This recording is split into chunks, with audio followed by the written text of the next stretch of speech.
Oke, hari ini kita akan bahas tentang sesuatu yang bikin semua trader itu gregetan. Jualan. Cara jual. Kalau lagi untung, jualnya gimana? Kalau dijual, naik lagi gimana? Kalau nggak dijual, turun lagi gimana? Jadi hari ini teman-teman kita akan bahas mengenai profit taking strategy. Oke, profit taking strategy. Saya tulis dulu ya di sini ya, di komennya. Jadi topik ini mengenai profit taking strategy. Jadi mohon semua obrolan kalau bisa seputar profit taking. Oke. Nah, jadi teman-teman, profit taking itu adalah sesuatu yang paling amat sangat dilematis. Kenapa? Karena setiap trader pasti inginnya itu untungnya itu maksimal. Saya nggak bilang beggar-beggaran ya, nggak. Tapi maksimal lah. Maksimal gimana? Jadi kalau memang sahamnya rally bisa sampai 50%, ya saya bisalah dapat misalnya 40%, kurang lebih seperti itu. Tapi gimana caranya kita bisa profit taking dengan ideal? Nah, satu hal yang teman-teman harus ingat di sini adalah apa? Bahwa di stock market tidak ada satupun cara yang bisa menunjukkan kepada kita di sini titik tertinggi yang lu harus jual. Bullshit. Gitu teman-teman. Gitu ya. Kalaupun terjual, mungkin hanya 1-2 orang yang bisa menjual. Dan kadang itu nggak bisa diulang. Kenapa? Itu hoki-hokian. Jadi teman-teman harus tahu bahwa apa? Sebelum kita bicara mengenai profit taking strategy ini, kita harus mengamini dulu bahwa profit taking tidak mungkin dipucuk. Mustahil. Kalau ada orang yang bilang metode gue bisa kasih tahu lo cara jual di pucuk, dia sedang ngebohongin. Kayak gitu ya teman-teman ya. Nah, jadi yang perlu kita lakukan di sini adalah sebenarnya apa? Yang perlu kita lakukan di sini adalah sebenarnya antisipasi, teman-teman. Antisipasi itu gimana sih? Antisipasi itu adalah strategi untuk melakukan sesuatu sesuai dengan kondisi yang terjadi di saham tersebut yang bahkan saya pun, Anda pun tidak bisa memprediksinya. Karena apa? Karena harga saham itu naik, itu tuh benar-benar bukan karena kita. Gitu loh. Apalagi teman-teman yang trading 50 juta, 100 juta, 5 juta. Oh, gara-gara gue beli nih harganya naik. Wah, bahaya mindset seperti itu. Kita akan menjadi merasa orang yang paling benar gitu kan. Tapi nggak seperti itu teman-teman. Jadi, karena harga saham tidak bergerak karena omongan kita, tidak bergerak karena pembelian kita, dan tidak bergerak karena analisa kita, maka yang kita perlu lakukan adalah antisipasi di sana. Nah, kita bicara mengenai profit taking strategi ya, teman-teman ya. Maka, dalam profit taking strategi ini satu level paling basic gitu ya. Level paling basic adalah naik dikit dijual. Teman-teman mungkin di sini udah pernah nonton YouTube Galeri Saham mengenai video naik dikit dijual, turun banyak di hold, gitu ya. Tapi kita nggak bicara turunnya, oke? Karena di sini kita bicara profit taking. Maka level paling basic, paling bawah adalah naik dikit dijual. Kenapa bisa begitu? Bisa seperti itu karena dua hal. Satu, karena kita nggak pede sahamnya mau kemana. Ya udah, naik dikit, jual aja. Itu yang pertama. Kedua, bukan karena kita nggak pede sahamnya, tapi karena kitanya ngasal. Ngasal dalam arti apa? Udah ada saham, lagi rame, lu beli aja. Nanti naik dikit, dijual. Ngasal, teman-teman. Jadi ada dua. Karena nggak pede, tidak yakin, tidak comfortable dengan posisi, naik dikit, dijual. Atau yang kedua adalah trader, apa istilahnya ya? Trader ngasal.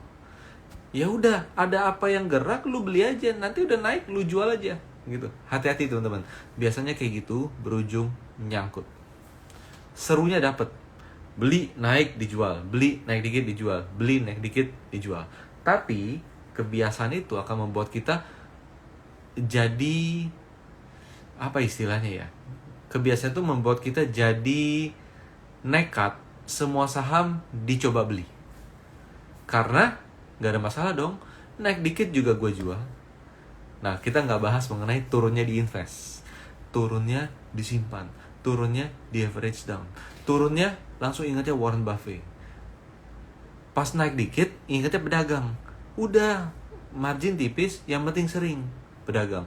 Tapi sekali nyangkut, ingatnya Warren Buffett. Jangan ya. Oke, itu yang tingkatan pertama teman-teman. Naik dikit, dijual. Tingkatan kedua gimana? Tingkat kedua adalah jual di resist. Anda udah melihat misalnya support di level 1000, resisten di 1100, maka ketika harga mencapai level 1100, profit taking. Itu tingkat yang lebih tinggi. Nah, ketika di tingkat yang lebih tinggi, maka Anda melakukan analisa. Anda adalah trader yang jauh lebih baik daripada trader yang pertama. Naik dikit dijual. Setuju nggak? Karena apa? Karena ketika Anda bisa menjual di area resisten, maka Anda sudah menganalisa. Anda sudah mengerjakan tugas rumah Anda sebagai trader, yaitu menganalisa. Karena dengan analisa tersebut, Anda tahu resistennya di berapa. Kayak gitu teman-teman ya. Oke, nah itu yang nomor 2, yang lebih tinggi levelnya. Selanjutnya gimana? Selanjutnya kita sudah tidak bisa ngomong apapun kecuali kita ganti gaya, ganti pendekatan. Yaitu apa? Trend following. Trend following. Jadi kalau jual naik dikit dijual dan jual di area resisten, itu lebih ke tipe swing trading. Atau kayak scalping pun juga bisa. Kenapa? Karena scalping kalau kita bicara analisanya itu pakai durasi intraday chart, maka pasti juga mencari area-area resisten. Nah, di sini setelah kita menjual di resisten, maka level selanjutnya adalah level trend following, level buy and hold yang lebih lama. Gitu teman-teman. Yang lebih lama dari 2 trader pertama tadi. Naik dikit dijual dan jual di resisten. Nah, level 3 adalah bagaimana teman-teman? Level 3 adalah kita menjual sesuai dengan target price. Target price dihitung dari berbagai aspek. Tapi saya akan bicara di sini di technical aja ya, teman-teman ya. Di technical. Maka target price itu dihitung dari target-target technical yang bukan merupakan resisten. Karena kalau resisten gampang. Ini misalnya support nih, resist nih. Beli di area support, jual di area resist. Udah. Targetnya gitu. Tapi kalau target yang di level profit taking nomor 3 ini adalah targetnya bukan di resisten, targetnya bisa lebih tinggi dari resisten dengan perhitungan-perhitungan. Contohnya adalah misalnya ada pola double bottom, targetnya berapa? Pola cup and handle, targetnya berapa? Pola bullish flag, targetnya berapa? Di sana, teman-teman. Itu level ketiga. Oke, setelah itu apa? Setelah itu adalah trend following jangka panjang. Maksudnya gimana? Maksudnya begini. Jadi kalau yang nomor 1 adalah naik dikit gua kabur, jigobur, ya kan? Naik dikit dijual. Level 2 adalah jual di area resisten. Level 3 sudah masuk ke tipe trend following, jualnya di target price. Itu semakin dalam tuh analisanya. Kenapa? Karena dia bisa menentukan target price. Di sana levelnya lebih tinggi daripada yang jual di resist. Kenapa? Kalau jual di resist gampang. Lihat aja tertinggi sebelumnya. Resistnya berapa? 1200. Ya udah tuh resist. Jadi nganalisnya gampang. Lihat masa lalu. Tapi kalau level 4, yaitu apa? Jual di target price, tingkatannya lebih tinggi daripada level 1, 2, dan 3. Teman-teman level yang mana? Tulis di kolom komen ya. Oke, lanjut. Setelah level 4 membuat target price, jual di area target price. Yang kelima adalah tidak punya target price, teman-teman. Kok aneh ya? Kok jadi aneh? Kok jadi nggak analisa gitu loh? Level kelima adalah tidak punya target price. Jadi, level kelima itu adalah kalau saya sudah ketemu saham yang potensial dan saya sudah tahu bahwa ini kira-kira sudah di awal fase bullish di situ, maka saya akan beli saham tersebut. Kita nggak bicara cara beli ya, kita nggak bicara itu karena kemarin-kemarin sudah kita ulas ya di awal bulan ya. Saya udah beli level saham tersebut. Yang saya lakukan adalah saya simpan terus selama sahamnya uptrend. Selama sahamnya uptrend mencapai resisten, saya masih simpen. Kenapa? Nanti dia istirahat dikit, naik lagi ke atas.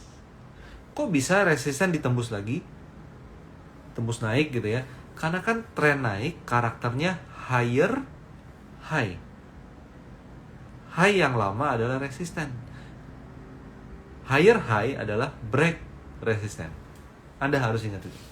Oke, break ada sampai resisten, saya masih simpan. Kenapa? Dia masih uptrend. Dia sudah sampai target price yang dibuat oleh trader level 4. Dia bisa tetap masih naik lagi. Nah, karena kita melihat selalu ada peluang sebuah saham bisa rally non-stop, melewati resisten, melewati target price, melewati target fundamental, melewati nalar semua trader, tapi itu bisa terjadi di stock market. Maka trader level 5 ini mengambil keputusan untuk apa? Untuk menyimpan saham selama mungkin sepanjang dia rally tanpa menentukan secara spesifik saya jual di berapa. Gitu teman-teman. Tanpa menentukan saya jual di berapa. Nah, kapan dia jualnya? Nah, inilah masuk ke strategi profit taking. Profit taking strategi. Gitu ya. Jadi ketika sudah punya profit, gimana cara jualnya? Kita nggak bicara cut loss karena itu rasanya akan ada di episode yang selanjutnya ya. Jadi profit taking untuk saham, untuk trader level 5 tadi, apa yang dia lakukan? Pertama, dia harus memanage resiko, teman-teman. Bahwa apa? Saham yang saya beli di harga 1000, sekarang harga udah 1500, udah naik 50%. Contohnya seperti itu. Karena dia trend follower level 5. Nah, gimana caranya saya memanage resiko yang ada? Jaga-jaga kalau sahamnya turun, saya nggak sempet jual, atau turun, saya secara psikologis masih pede dia naik, saya simpen, dia turun terus. Tetap, psikologi itu tetap bermain, teman-teman. Trader saham, digosok dikit, pasti beli. Ya nggak? Trader saham digosok dikit, belum tentu jual. Jual itu susah. Tapi digosok dikit, pakai story dan lain-lain, biasanya beli. Pernah nggak ngalamin hal tersebut? Nah, jadi kalau sudah di level 5, maka teman-teman gimana? Teman-teman, trader-trader ini kita bisa melihat ada beberapa strategi, teman-teman. Strateginya adalah apa? Ini coba bayangin ya. Misalnya modalnya saya sebut aja yang gampang ya, 100 juta. Gitu, teman-teman. 100 juta. Maka, ketika 100 juta udah jadi 150 juta, yang dia bisa lakukan adalah opsi A. Opsi A adalah 50 juta floating profitnya dijual. Jadi dia menyisakan 100 juta yang itu adalah modal lama dia. Biar apa? Nanti kalau dia masih rally lagi, ini lihat nih ya, dari 100 juta jadi 150 juta, 50 juta diambil. Nanti tapi kalau dia masih rally lagi dari 100 juta ini kan bisa mungkin jadi 150 juta lagi kan. Nanti strateginya apa? 50 juta nanti diambil. Kayak gitu. Jadi strategi A, plan A adalah ambil profitnya. Jadi profit taking itu bukan berarti jual semua sahamnya, tapi bisa jadi profitnya di taking. Gitu teman-teman. Profitnya di taking. Ini pertama. Kedua gimana? Dia bisa melakukan Apa yang disebut menjual setengah? Misalnya, gimana? Misalnya, modal dari 100 juta jadi 150 juta. Nah, yang dia lakukan bukan di opsi A, jual profitnya. Tapi yang dia lakukan adalah dari 100 jadi 150 juta, bagi 2. Contohnya, bagi 2, jadi 75 juta dijual, 75 juta lagi dibiarkan untuk trend following. Itu opsi B. Gitu teman-teman.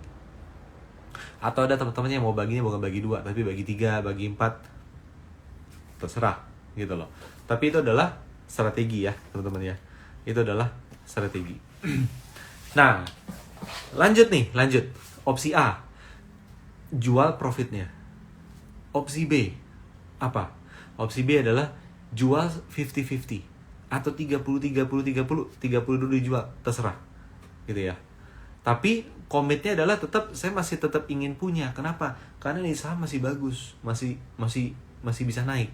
Saya nggak mau kehilangan momentum, tapi saya juga nggak mau saya anggurin profitnya.